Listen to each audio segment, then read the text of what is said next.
足並みを揃えてゆこうお互いを信じ合う五人の仲間ボルテス5に預けた命飛ぶぜ宇宙の果てまでもみんなの笑顔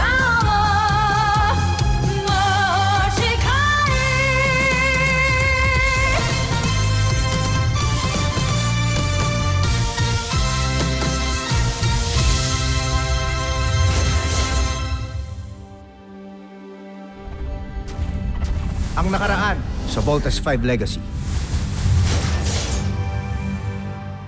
The chief medical officer can give you all the details that you need to know about my condition. That is the reason why I'm resigning my position as a Supreme Commander General.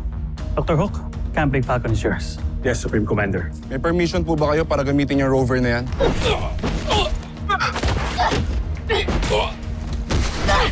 Steve, si Jamie kasi ang weird eh. Tinakas niya yung rover nang walang permission. Parang may iba daw sa kanya. Takupin mo si Commander Robinson at gawin mong pain. Please take an ambush. Tell the escorts to check the perimeter.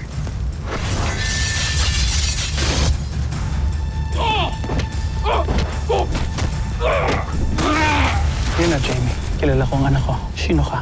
Ako ang may hawak sa katauhan ni Jamie Robinson. Kaya mo bang patayin ang sarili mong anak? Kaya ko kung kinakailangan. Jamie! Jamie, stop it! Stop it, Jamie. It's a ring. Inimmunize ka ng ring na to. It was controlling your mind. Ako nang tatapos sa inyong mag-ama! Commander Robinson. Manda kayo, katapusan niyo na. Kala ko pupunta ako dito nang walang pakar.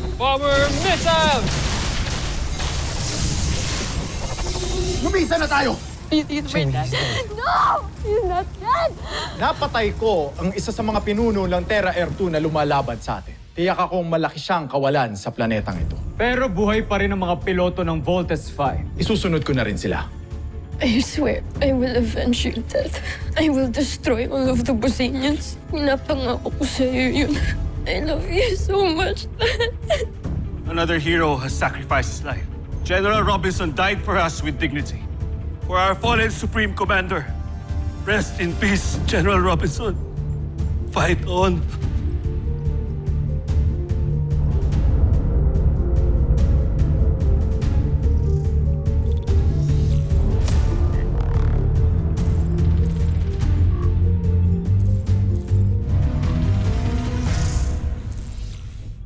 Ano naman yung ginagawa mo? Ito ang tatapos sa kayabangan mo. O baka naman yan ang tatapos sa karera mo bilang general ni Zardos?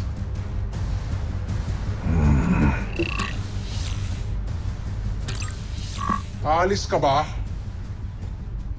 Kung gusto mong ihalo ko ang tugo mo sa eksperimento, Kung kaya mo.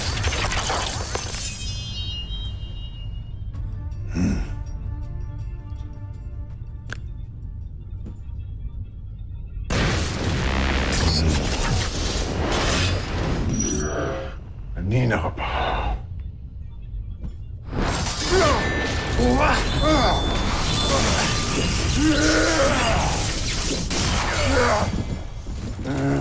Huwag kayong makikialam!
Gusto ko rin bumawi sa'yo, anak. Gusto kong bumawi sa'yo sa mga pagkukulang ko sa'yo nung bata ka. Just in case na nawala ako. Gusto ko magkaroon tayo ng mga experiences and moments na maaalala mo.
Pinapa-frame niyo po pala lahat ng pictures na yan? Lahat naman ng pictures mo, piniframe ko. Tingnan mo, it's all you. Palibhasa kasi hindi ka na madalas umuwi dito. Alam mo naman kung gaano ka-proud ang daddy mo sa unika iha niya.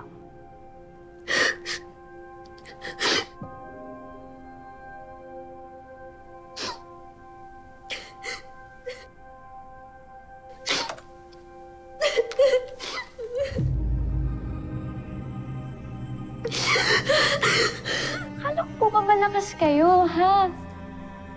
Hindi po kayo mawawala. Hindi. Okay? Makakasama ko pa po kayo ng matagal na matagal na matagal na matagal na matagal. Okay? Promise. Pinky promise. Promise. Kakasama pa tayo ng matagal. Hindi ako mawawala sa'yo kahit kailan.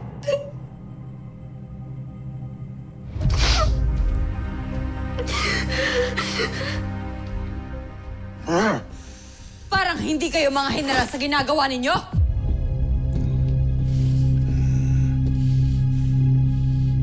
Buti na lang dumating si Sandra. Kundi bangkay kang babalik sa Busan. Tama na.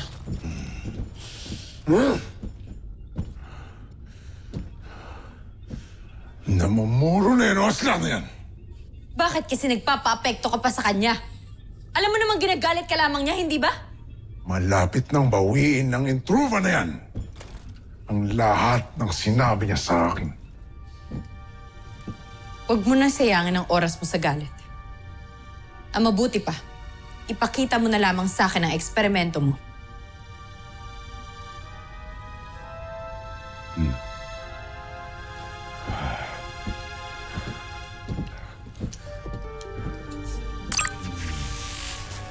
Tignan mo ang ginawa niya ni General Oslak.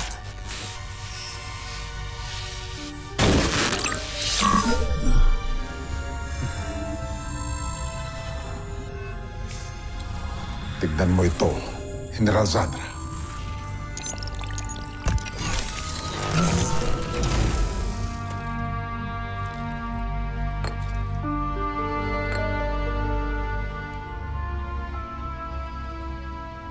Ang mikrobyong ginawa ko.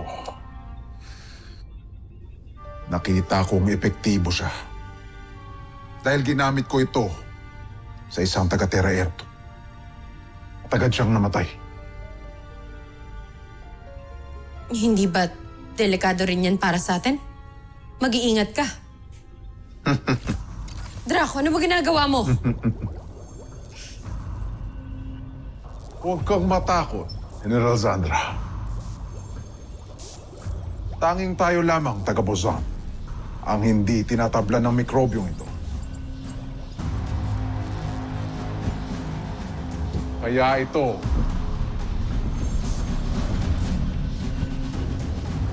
Ito ang gagamitin ko upang matuklasan ang lihim ng Voltes Team.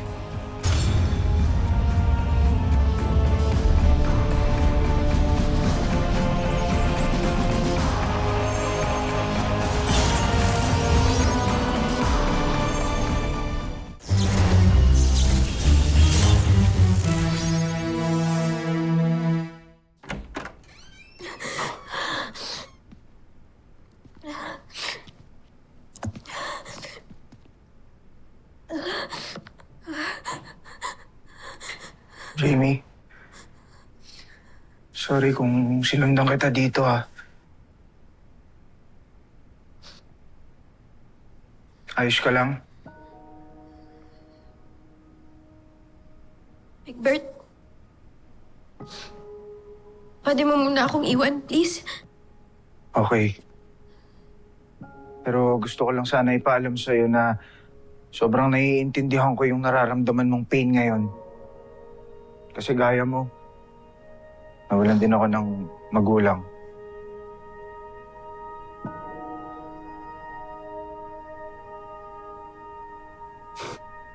Ano mo, Egbert? Hindi mo naman ako naiintindihan eh. Kasi kayo, hindi niyo kasalanan kung bakit nawala yung nanay niyo. Pero ako, Egbert, kasalanan ko. Kasalanan ko kung bakit namatay si Dan, Egbert. Yung singsing.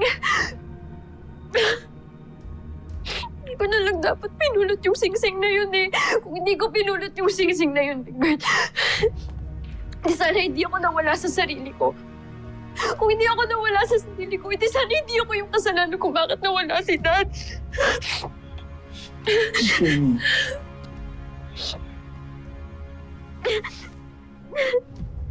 Di mo kasalanan yun eh. Okay? Kasalanan ko nga, Big Bird, di ba? Ano ba? Kasalanan ko! Kasalanan ko. Jamie, no. Kasi kahit makaligtas si General Robinson, mamamatay pa rin siya kasi meron siya malubhang sakit.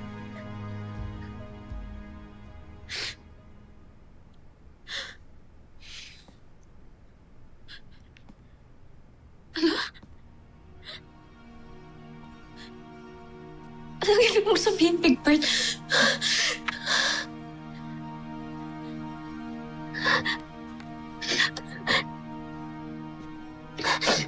Yan talaga yung dahilan kung bakit kita sinundan dito.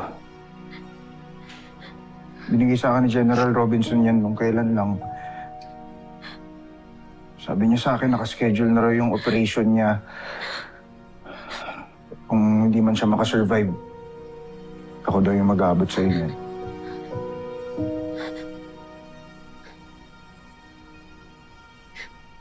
May sakit si Daddy.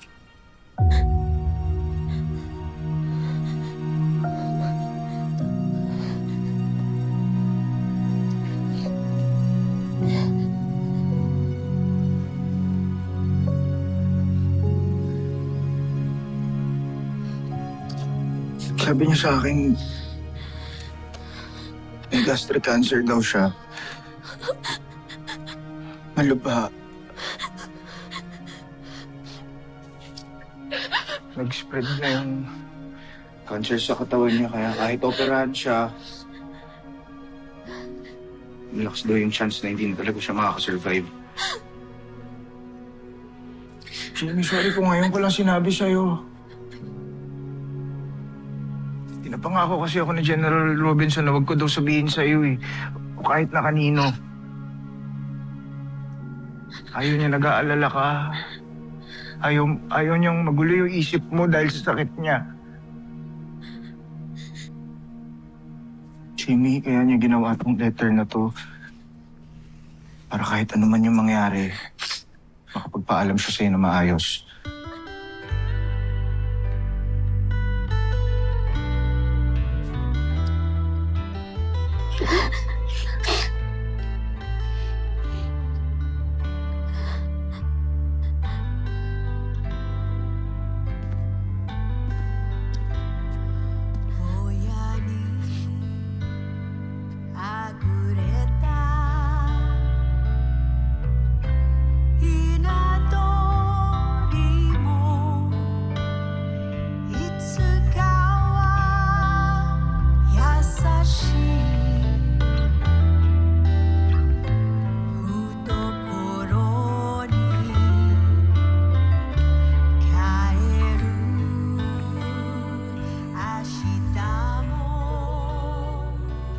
Kahit wala na ako ay hindi pa rin ako tunay na lalayo sa'yo, Jamie.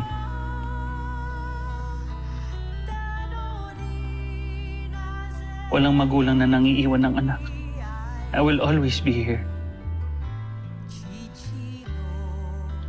Kapag nalulungkot ka, nangangamba, nag-iisa, isipin mo lang palagi na nariyan ako sa tabi mo. Ang aking pinakamamahal ay mananatiling nasa iyo.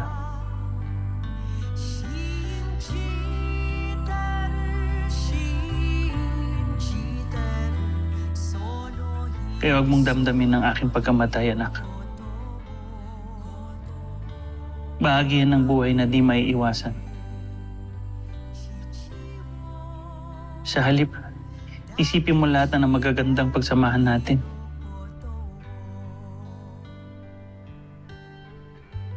Ang lahat ng mga itinuro ko sa'yo. At kapag namimiss mo ko, tumingin ka lang sa salamin, anak.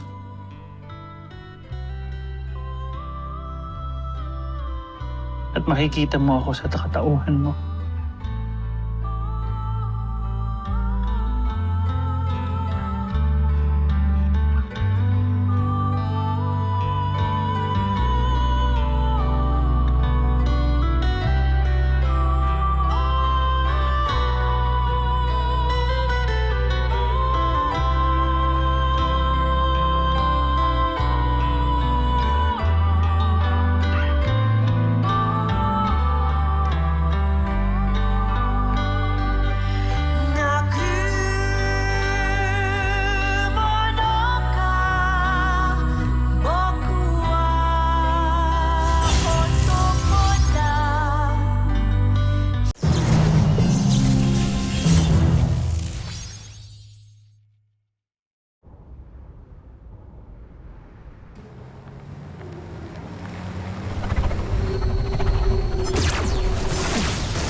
DPS Command! I'm under attack sa labas ng perimeter ng camp! Send backup now!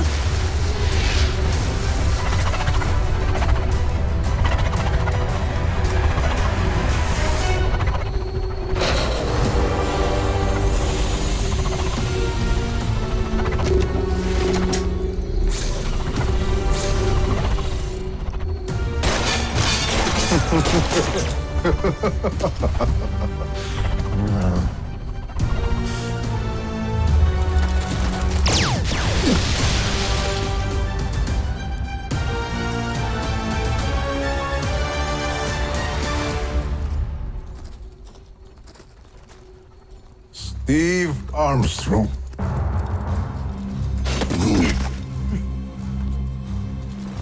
Ay tagal kong hinintay ang pagkakataon ito. Upang ako mismo ang papas lang sa'yo.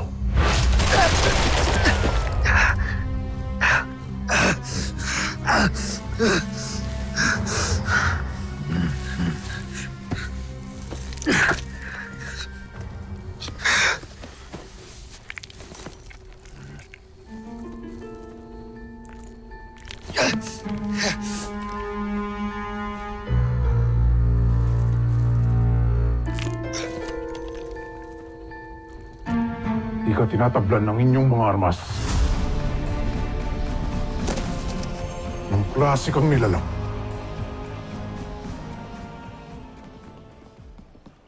Ready na ba yung strike team to rescue Lieutenant Commander Armstrong? Handa na, sir. At na-identify na rin yung coordinates ng confrontation. May service pistol naman nadala si Steve eh. He just needs to hold off the enemy hanggang makadating tayo. Yun nga yung problema, sir. Regular bullet load lang ng pistol ni Lieutenant Armstrong at hindi yung special caliber. And that's going to be a problem. Hindi ka pangkaraniwang taga-Terra Air 2. Katulad din ba kita? Isa ka bang taga-Busan?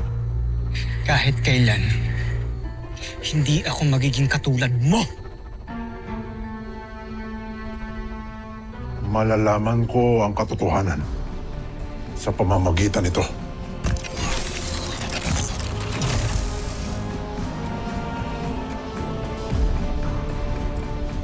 Kung tunay ka ngang taga-Terra Air 2,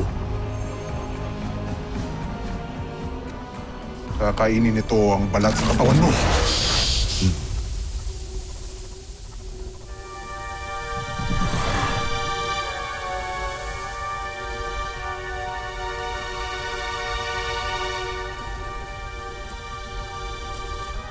Hindi man lamang naagnas ang iyong mukha.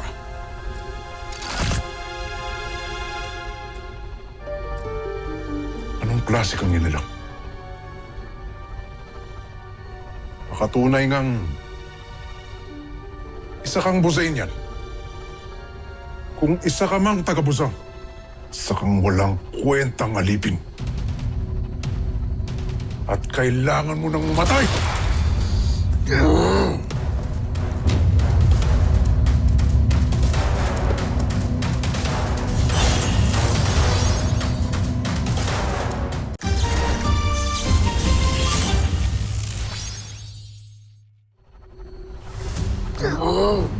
General, parating na ang kanilang hukbo.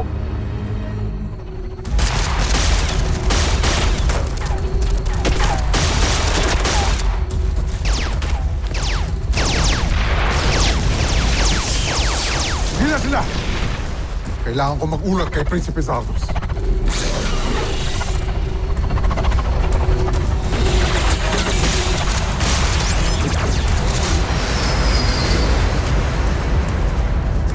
Steve, ayos ka lang? Sorry. Ano ba? Sorry. Sorry, akala ko kalaban ka eh. Sumasama ka pa dito.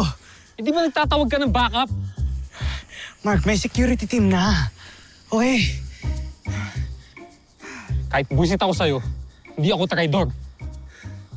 Sinuntok mo pa ako.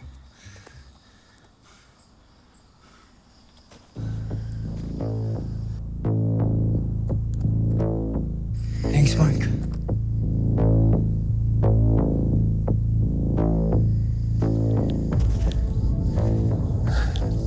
Secure niya yung perimeter.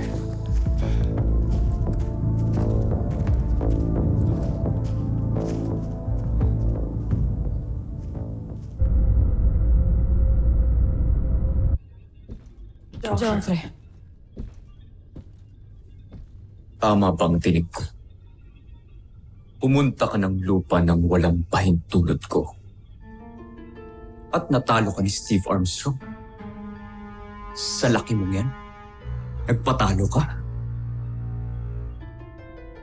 Homsak, isa kang kahiyan sa ating lahi.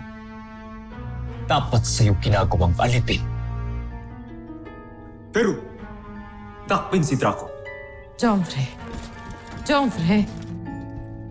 Hindi pangkaraniwang tao si Steve Armstrong.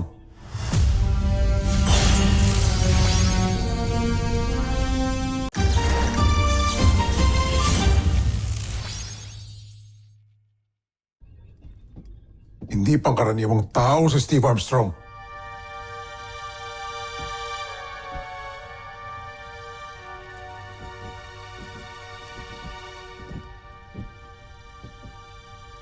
Pinagsasabi mo? Sa gitna ng aming paglalaban, ginamitan ko siya ng armas nila. Pero hindi ito tinabla ng bala.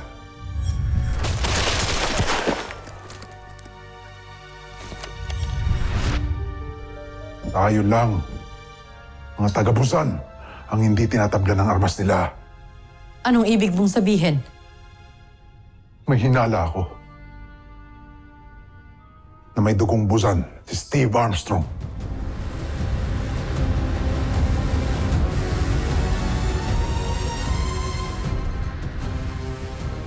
Susunod sa Voltes 5 Legacy.